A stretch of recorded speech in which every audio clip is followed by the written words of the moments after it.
trust Vice President Kamala Harris to make the smart, strategic decisions that set our nation on the path of progress. And there could not have been a better choice than Governor Tim Walz as her running mate. So let's talk about the governor. Let's get the stats on the coach. As a high school teacher in rural America in the late 90s, Coach Walz stepped up to sponsor his school's first gay-straight alliance, proving that there is no place, no time in which compassion is impossible. After serving in the military, Coach Walz went to Congress and helped get Don't Ask, Don't Tell repealed, proving that there is no institution and no tradition for which change is impossible. And as states were passing bills to take away health care from trans folks, Coach Walz went and did the exact opposite. As governor of Minnesota, he signed a law to make his state a safe haven for anyone seeking transition care, proving that the best way to take down extremists is to stand up for what's right. For decades now, Coach Walz has stood with our community without an ounce of selfishness, proving that real leaders have the courage of their convictions, not just convictions, am I right? Look, one last thing. Coach Walz not only embraces the fabric of our community, he embraces the fabric of our society. That thing that lifts us up, that strengthens us, that connects all of us. HRC, I'm talking about joy. Somebody say joy. Yes. So y'all, let's bring the joy and let's welcome the next Vice President of the United States of America, the Governor, Tim Walz.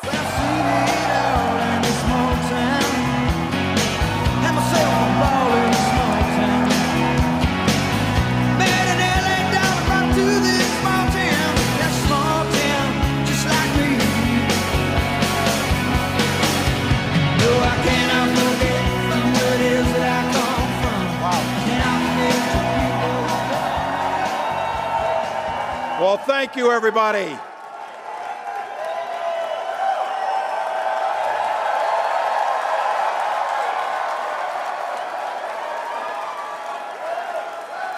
Thank you, everyone.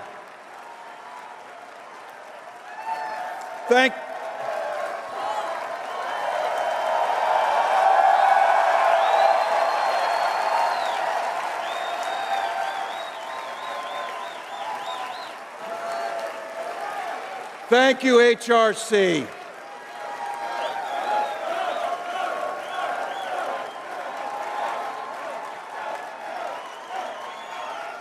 Wow. Well, thank you for inviting me, and more importantly, maybe thank you for the privilege of being able to stand with each of one of you. President Robinson, thank you for the kind introduction. I'd also like to say, on a point of personal privilege, there's a strong contingent of Minnesotans in the House, so thank you, Minnesotans.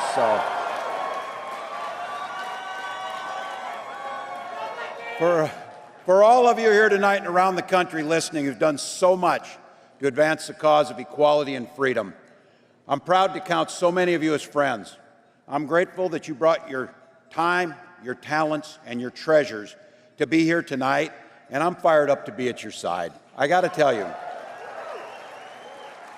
because of all the things that are going on, all the places you could be, all the things you could have done, you came here tonight. One is, it's the best party in the country tonight, so that's why you're here.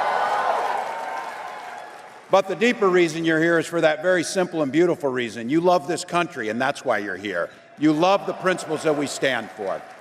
Well, for some of you who don't know, I am Tim Walz, and I'm the governor of Minnesota right now, but I like to make sure that I say that I was a school teacher for a lot of years, but right now I'm proud to be the running mate of the next President of the United States, Kamala Harris.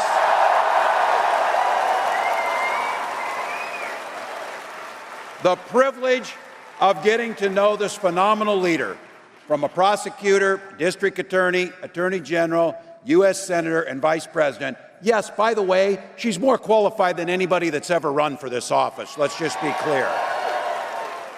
But she didn't just take those talents for herself. She fights every single day on the side of the American people.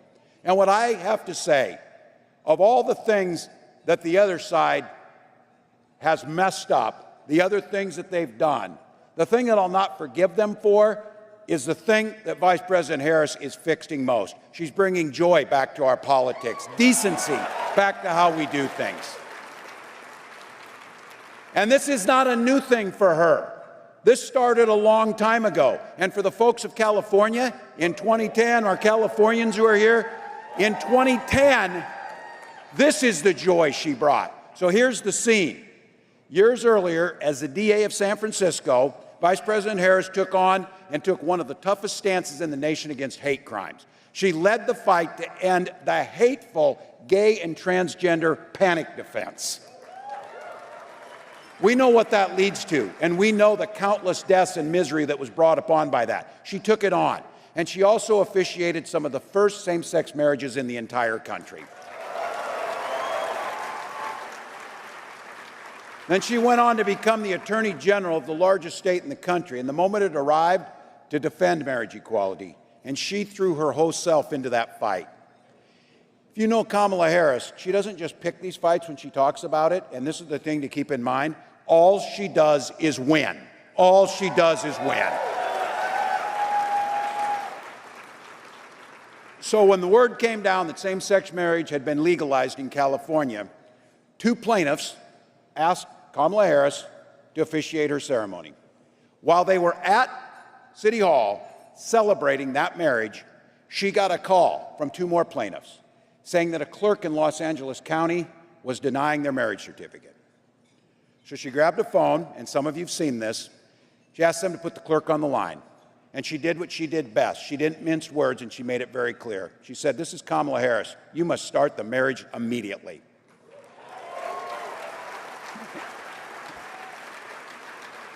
And then she added, and I don't know if this always gets in the videos, she added the best line to that. She told the clerk, "Have a good day and enjoy it. It's going to be fun." She hasn't looked back from that day. As a U.S. Senator, she fought hard for the Equality Act, introduced a bill to make sure you ensured access to PrEP. And as Vice President, and I say this, it is not a stretch and the facts are there, this is the most pro-LGBTQ+ administration in American history.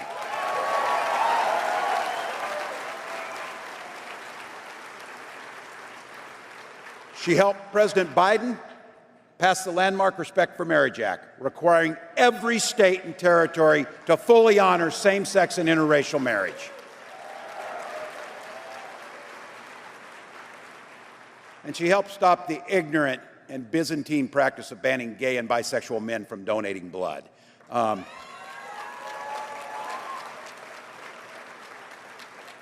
think it's important in this room for us to remember these things because keep in mind, there's some other folks on the other side, given one chance to get back in the White House, they will go back at every one of these things we talk about. We talk about progress and moving forward because she said it. We're sure the hell not going back on these things. We're not going to go back. But be clear, they're going to be there. Things like strengthening mental health resources for LGBTQ+ youth. We know what the statistics are. They're horrific for our young people.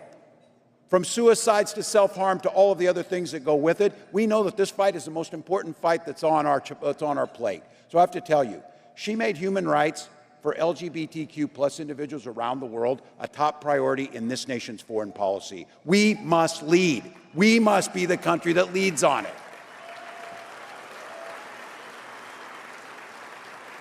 She worked with President Biden on historic executive orders protecting folks from discrimination. And the reason she did it was pretty simple. Kamala Harris believes in equal justice under law. And that means, not very complicated, equal justice under law. It is not to be debated. It's not that difficult. The precedence is set. But look, we know what this fight is. We know that we can all relate to some of this. And I'll tell you this fight, and I think about it for me. For some of you maybe heard this. I was born in a small place called West Point, Nebraska. I grew up, yay, somebody's from West Point. There we go. There's 2 of us. The town I grew up in had 400 people. 24 classmates, 12 were cousins. Somebody brought up the prom dating to me. Yes, it's interesting. But look, when you're in a community like that, community was a way of life. My folks showed me, teach generosity to your neighbors, work hard for the common good. Those are values that I brought work as a social studies teacher and a high school football coach. Now, those of you who teach know this. You learn far more from your students than they learn from you, no matter how good of teacher you are. You know how that works. So some of my students, and this is in the late 90s, were concerned about an uptick in bullying amongst the gay and lesbian community in our school. One of those brave students is here tonight. Jacob Rayton's a dear friend of mine who's here. And Jacob, look, I'm coaching football. I'm an old, straight, white guy. I'm teaching social studies. You're all picturing the damn stereotype here. Turns out that I'm like opposite world of Tommy Tuberville, though, so in this for some of you. So when Jake asked if I'd be interested in being the advisor to the Gay Straight Alliance, I said absolutely.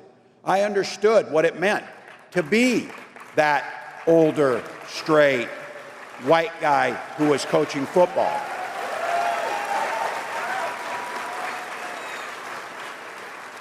Allyship is a great thing, but what many of you in here knows is it's easy to be an ally when it's easy to be an ally. What really matters is knowing who's going to be at your side and stand up when it's hard.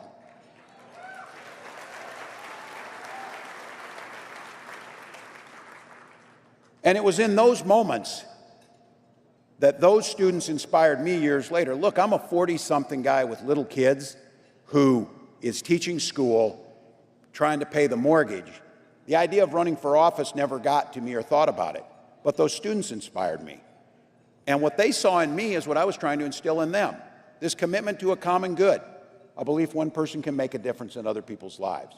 So in 2006, I took the leap, ran for Congress. No one told me at that time, and I, of course, apparently couldn't Google it. In that district, there had been one other Democrat since 1892. And in that red district, I was in a state that had banned same-sex marriage for a decade. But I knew I was right, and I ran on the platform that supported equality. And this is what I said. I got asked at a debate if I supported civil unions. I said, sure, if that's your thing. But I said, my marriage to my wife, Gwen, is the most important thing in my life. I love her deeply. Why would I stop anybody else from marrying the person they love? That makes no sense. Now, this was 2006, and some of you with a little more gray hair or less of it can remember this time, that the other side said, oh, a B-rate candidate finally showed his true colors by saying this. Well, as it turned out, a majority of my neighbors agreed with us, and they elected me to represent them in the United States House. And after it was over, some people came up to me and said, wow, you won in spite of being pro-choice and pro-gay marriage. And I said, no, you've got this wrong. I won because I was for those positions. That's why we won. So when I got to Congress, I showed up there, and the House historian told me at the time I was the highest-ranking enlisted soldier at the time. I served on the House Veterans Affairs Committee, and I worked with my roommate, Patrick Murphy from Bucks County, Pennsylvania, to overturn Don't Ask, Don't Tell.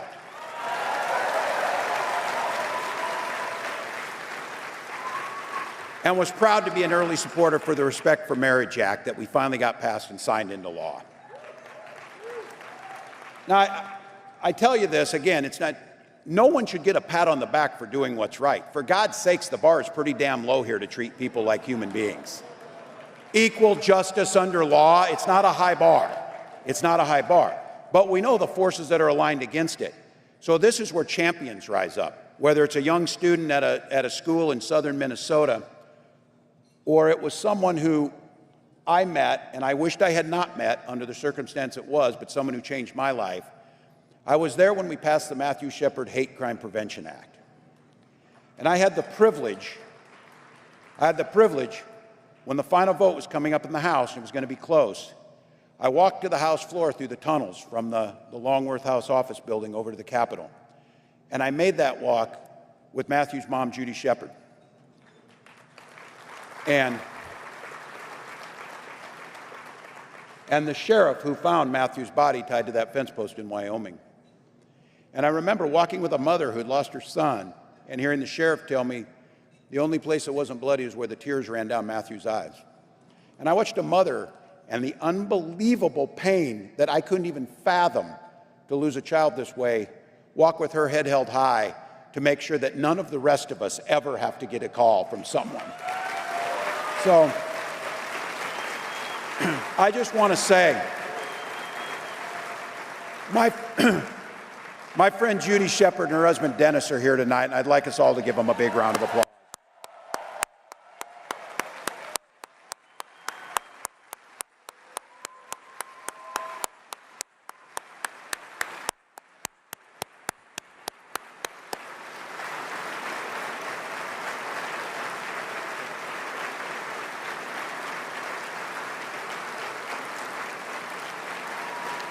This room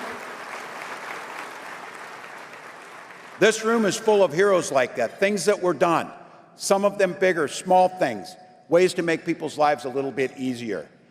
But what I knew was, when I had the chance to get elected to office and make a difference, look, there's a lot of people, you don't get elected to office to bank political capital so you can get elected again. You get elected to office to burn political capital to improve lives as quickly as you can. And so when we got the majority in Minnesota for the first time in over a decade, we had the governor's office, we had the House, and we had the Senate by one vote. And we got busy. First thing we did is we banned conversion therapy in Minnesota.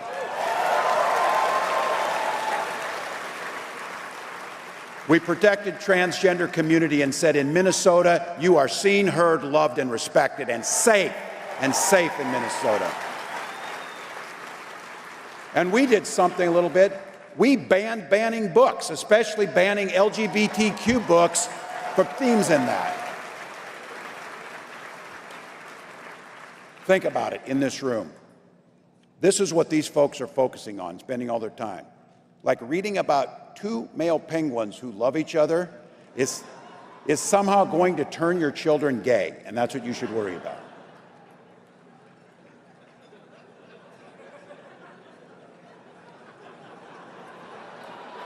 But here's what I'll tell you. It's a fact of life. Some people are gay. But you know what's not a fact of life? That our children need to be shot dead in schools. That's not a fact of life.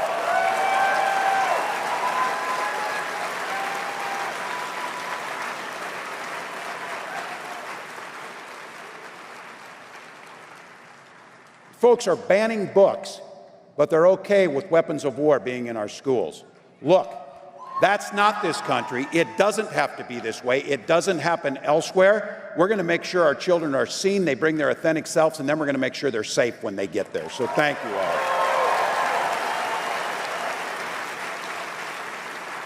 What this election boils down to, in a lot of ways, it's fundamentally about freedom. Now, it's not just a great song that Vice President Harris walks onto, although it is a great song that Vice President Harris walks onto. But it's truly, fundamentally, what does freedom mean? And some of you in here, I keep coming back to it, some of us who are a little older, because we got to go back a little ways in history here. When Republicans used to talk about freedom, many of them actually meant it. They weren't going to turn their backs on our allies. They weren't going to leave Ukraine to themselves. They weren't going to start doing the things they did. But that's not true anymore. Donald Trump and J.D. Vance, their idea of freedom, that the government should be free to invade every corner of our lives, our bedrooms, our kids' schools, even our doctor's office. And I say this, where I come from, and I know where all of you come from, I respect my neighbor's personal choices. I wouldn't make some of the choices they make. But you know what? When it comes to personal things, bodily autonomy, your gender identity, when to start a family, marrying who you love, might sound a little bit old-fashioned on that, but I think we just need to be really good neighbors. Everyone just deserves to be treated with respect. Freedom to make that choice. And I keep reinforcing this because they talk about this. You know, there's no government's too big in all this. Big enough to be in my bedroom, apparently. Big enough to be in your uterus. Big enough to be in every library. Big enough to do that. But here's the thing. This society works best, whether it's small towns or large towns, and I say this because I bet every state could say this, but in Minnesota, things work really well because we have a saying that I talk about a lot. You know, everything works better if you just mind your own damn business and I'll mind mine. So, nothing. This idea and this obsession, and you've heard me say this, they're all angry that I'm being mean to them. The other night, Donald Trump did a town hall where he got to control what he said, and he reassured the audience there 11 times that he was not weird.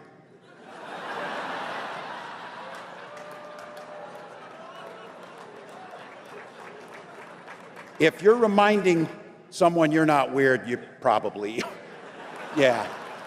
But look, my point was, who is asking for this agenda that they're doing? Who's asking for them to take away our freedoms? Who's asking them to take away reproductive freedoms? And I spoke personally about this because it's personal for so many of us in here, the decision of how and what way and what your family's going to look like. Once again, that's your decision. But for us, in my family, we had to go through fertility treatments. Thank God we had insurance. Thank God we had access to fertility treatments. And those of you, if you've been through this, whatever way that looks, it's agonizing, whether you're waiting for adoption or you're waiting for those phone calls. Did the treatment work? And then finding out it didn't. And then starting again. It's stressful. It's hard. I sure the hell don't need J.D. Vance giving me advice on it. It's not helpful. It's not helpful. And it's a simple fix. You worry about your family, I'll worry about mine. It's a very simple fix. So for us, I'll have to tell you, when that call finally came and our daughter was born, it wasn't by chance that we called her Hope, because that was our belief. It was the strongest and most powerful word in the universe. And so my daughter Hope is here tonight with me, by the way. So.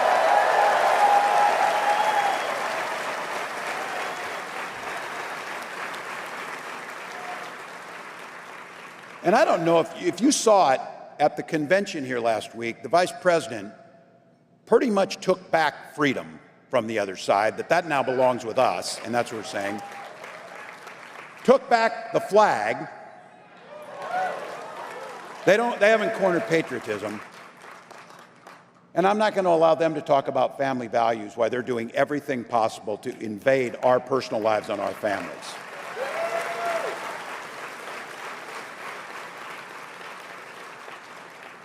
And I think there's a lot of people, this is just my pro tip of the day. Look, there's two of us trying to, that have the privilege of, it's kind of crazy in a country this big that there's two people. One of the two is going to be the next vice president of the United States. So my pro tip to my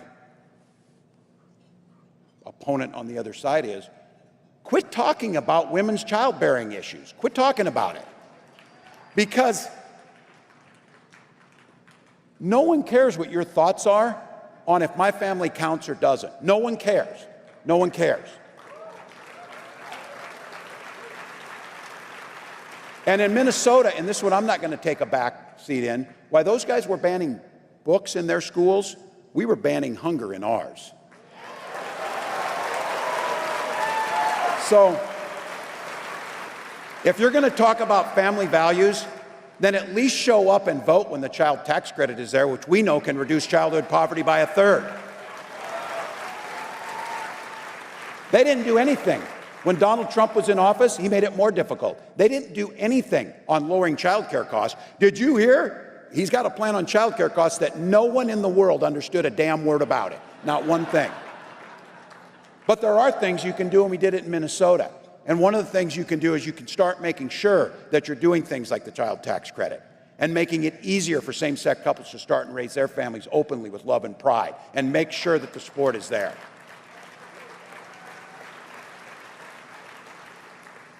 So that outdated, narrow ideology, there's no one asking for it. But here's what I worry about for all of you and for all of us. It's not just what they did, because they tried hard. This time, they're not playing. They are coming to do the things that they said they wanted to do. And I said this as a football coach. If somebody takes the time to draw up a playbook, they're going to use it. So when you keep hearing us, and I'll talk about it every single day because I know what it will do. I know what it will do to destroy this country. This Project 2025 that's out there to restrict freedoms, demonize this community, bully vulnerable children. The message is simple from all of us. And here in about 59 days, you're going to get a chance to send that message is, leave our kids the hell alone. Leave our kids alone.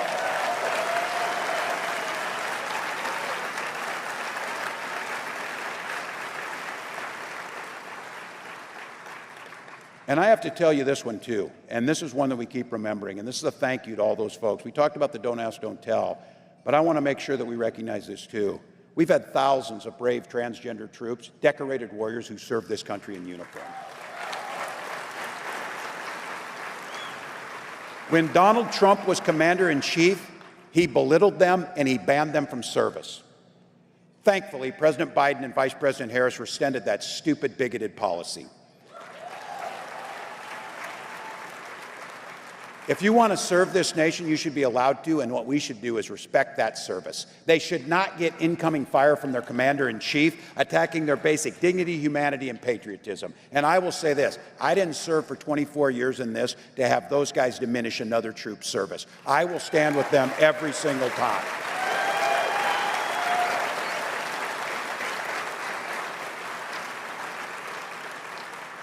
I know I'm preaching to the choir a little bit, but we got 59 days to sing, so the choir needs to sing. And I am a believer. Look, you heard me. I taught school for a couple decades, so I do know, and I supervised the lunchroom, by the way, for a lot of those times. So I am at once an eternal optimist, but two, I do know that fear is a good short-term motivator. But it doesn't change behaviors. We're not running against those guys. We need to know what they're going to do. We need to know what we're up against. We need to know what the threat is from them. But what we need to do over the next 59 days is get ready to tell people exactly what we're going to do, exactly what Vice President, then President Harris will do. So we'll start by this. Lowering taxes on working families and making sure those at the top and corporations can pay their fair share. They're doing fine. They're doing fine. We're going to protect Social Security and Medicare, and we're going to make sure the Affordable Care Act is strengthened. And look, about a dozen states have it. If you're in one of these states that have it, it's great, but the rest of the country needs it. It is time for us to quit being the last country on earth to have paid family and medical leave for this. It is time to be done. And it's going to be very clear every single day, this freedom issue, that it's going to be you and people make the decisions about their health care, not a politician. So look, everybody should be free to get an education, and that should be a path to the middle class. It shouldn't be a path to crippling student loan debt for decades to come. We can fix this. And I'm going to say it once again. Our kids should be free to go to school without worrying about being shot dead in the halls. It's that simple. Vice President Harris, fight, make sure that we continue to pass the Equality Act, enshrine anti-discrimination protections and LGBTQ Americans' health care into law, housing, education, and so much more. Now look, if it sounds like a tall order, I'll say it again. I'm an eternal optimist. Think about this. When I was a kid growing up in Nebraska, being gay was illegal. Still technically illegal. Look how much has changed since this organization was founded 40 years ago. Can you imagine going back to me, a high schooler in the early 80s, and saying, you know what, we're going to kick down the barriers. We're going to open doors. We're going to pass laws that lets you bring your authentic self, love who you want to love, and live the life that you want to live all by yourself with no interference from government.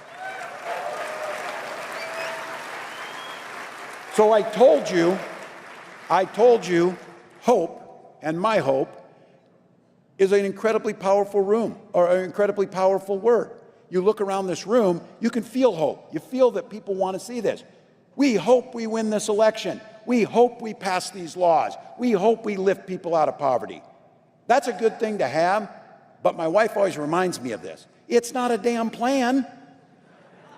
It's not a plan to hope we win this election. We've got to have a plan, and we've got to work for it. And I ask you to look around this room. We got about 3,500 people in this room. What if we talk to one more person before this election? What if we do one more phone bank? What if we make one more door knock? What if we dig deep and give a little bit more to this campaign? Because what we know is this: politics is not an end, it's a means to an end. If we want that hope to become reality, we've got to do the work to make it happen. I know you're out there doing it. You came here tonight. You came here when you could have been somewhere else. And in 59 days, we get to chart our way forward. We organize, we donate, we volunteer. And I've been saying this: when in life do you get a chance in 59 days to make an impact that will last for generations? Because we know